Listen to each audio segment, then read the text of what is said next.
To eat or not to eat? That is the question.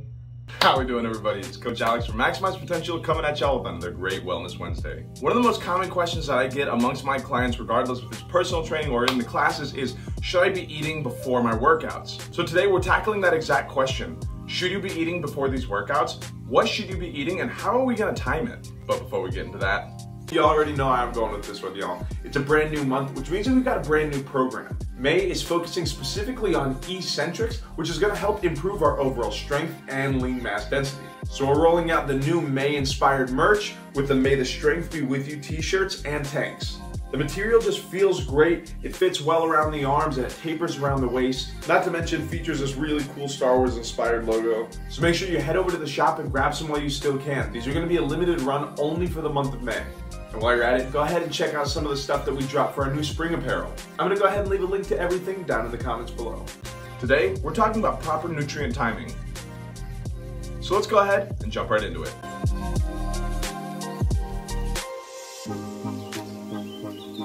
When it comes to properly fueling your workouts, nothing does it quite like good timing. Almost everybody has eaten a sandwich or a spoonful of peanut butter right before exercise. And within a few sets, you begin to think, oh, maybe I shouldn't have had that after all. Well, the reality is, food is fuel and is essential for optimizing our workouts. But the timing of when we actually fuel is critical. To understand this, we have to understand what food is made up of. The main components of the foods that we eat are primarily going to be macronutrients. Macronutrients are going to be carbs, proteins, and fats. As for carbs, carbs are our main energy source in the body. Carbs are broken down into glucose, which is then further broken down and stored in our muscles and liver as glycogen. The brain consumes about 20% of glucose-derived energy, making it the main consumer of glucose in the body. When it comes to carbs, it takes 1 to 2 hours to fully digest to have that energy available. Moving on to our next macronutrient, and that's going to be protein. Protein is required for recovery of all tissues. Proteins are broken down into amino acids, which are commonly known as the building blocks of our body. If need be, protein can be used as an energy source, but usually only in dire situations. Now, the general recommended dietary intake for protein is going to be about 0.8 grams per kilogram of body weight a day.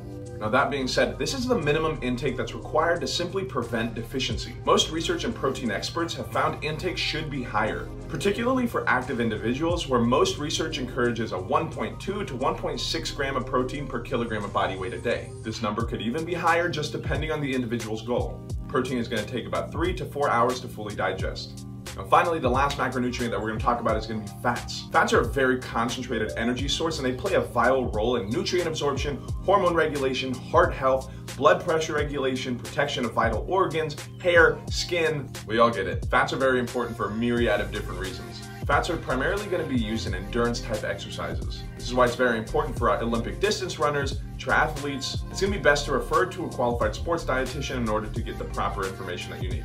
Fats are going to take up to 6 hours to fully digest. Now that we know a little bit about the basics of macronutrients, we can know how to time them correctly. With carbohydrates, they're going to provide the most immediate energy source. Protein helps build and repair muscle, and fats are going to help regulate hormones in addition to producing energy for extended bouts of exercise. On average, the body stores enough glycogen for roughly an hour and a half to 2 hours of endurance exercise. As exercise demands are placed on the body, muscle glycogen stores are continuously depleted. You may have heard of the term hitting the wall. This means that most of the glycogen stores have been used up and the body is trying to convert other forms of stored energy, such as lean tissue or fat, into glucose. This usually will occur with around 60 minutes of continuous exercise without any outside carb replenishment. Remember, not all exercise is created equal. So how is our diet going to differ between endurance and strength-based activity?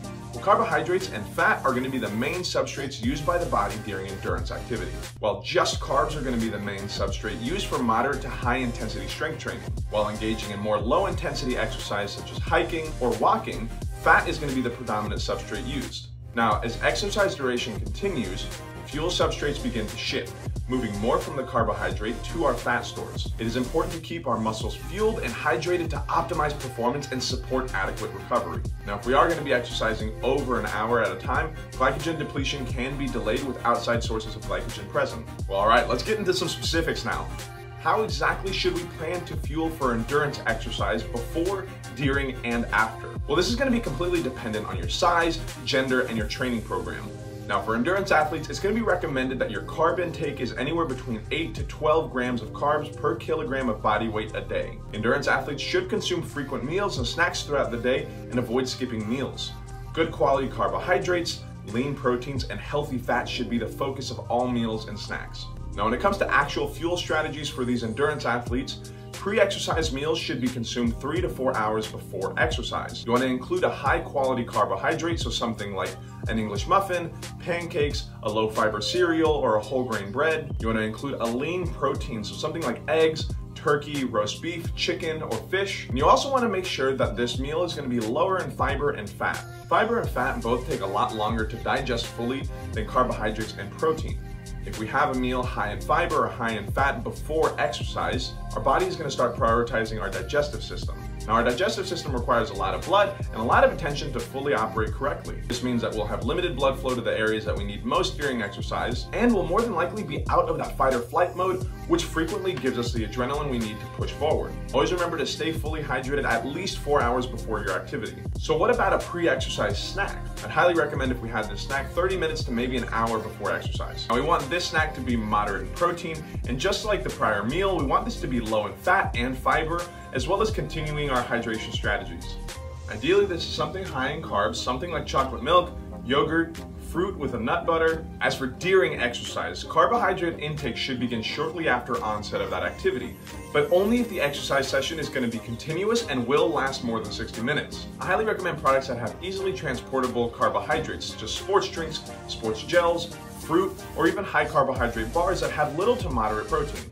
Always remember to continue hydrating. Now, the amount is going to be very dependent on how much you sweat. Now, sports drinks are going to be amongst the most commonly used. The most efficient sports drinks should contain anywhere between 6 and 8% carbohydrate solution. We also want to make sure that it's going to help replace our electrolytes that are going to be lost. If we are choosing a sports drink, we want to make sure that it's going to have enough electrolytes to support us. Or if we are consuming whole foods, we want to make sure that they're high in sodium and potassium. Now, as for our post-exercise meal and or snack, we can eat almost immediately or even every interval of 2 hours up to 6 hours. Now, this post-exercise meal or snack is critical only if another exercise bout is planned within 24 hours. However, there's no harm in replenishment soon after an exercise. You want to include some quality carbohydrates and lean proteins.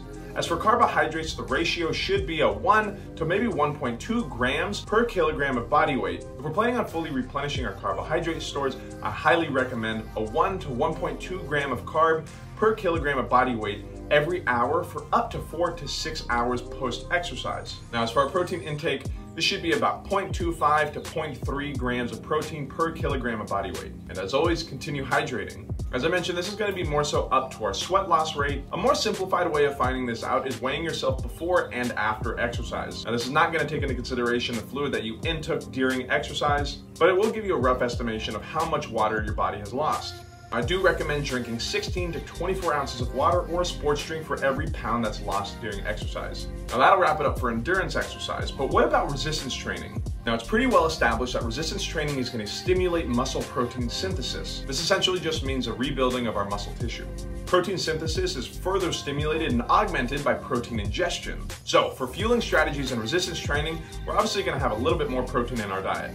For our pre-exercise meal, we want to have something 2 to 4 hours before exercise. We want at least 1 to 4 grams of carb per kilogram of body weight. We also want to include 20 to 30 grams of lean protein. Very similar to our endurance exercise, we want to be a little bit lower in fiber and fat. We want to try to have a little bit lower fiber, a little bit lower fat, and we want to start hydrating at least 4 hours before activity. Now, as for this pre-exercise snack, similar rules are going to apply. We want to have this about 30 minutes to 2 hours before our exercise. We want to be high in carbohydrates, we want to be moderate in protein, and we want to be low in fat and fiber. And as always, remember to continue hydrating.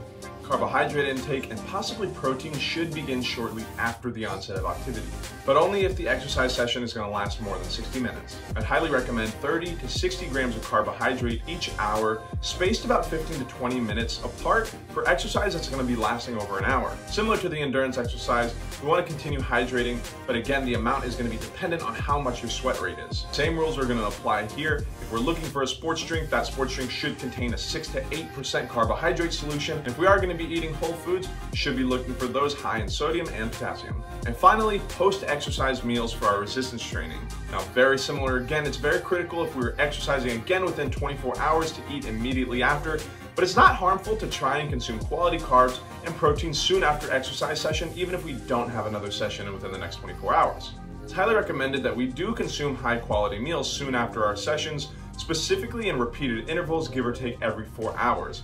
Now we're going to be very particular, especially when it comes to our protein. We want to make sure that our protein is high quality and we have the right quantity. So again, give or take 20 to 30 grams of protein, or 0.25 to 0.3 grams of protein per kilogram of body weight. And as for those carbohydrates, we want a 1 to 1.2 gram of carb per kilogram of body weight at least 4 to 6 hours post-exercise. And as always, continue hydrating well. But anyway, y'all, that's about all I got for us today. I hope you learned something new. Regardless of if you're an endurance or strength-based athlete, timing of your nutrients is going to be so critical to optimizing our performance. As I mentioned earlier, we have those brand new May the Strength t-shirts. These are a limited run and they will be gone after the month of May. So make sure you head over to the shop, grab some while you still can. I'm going to go ahead and leave a link down in those comments below.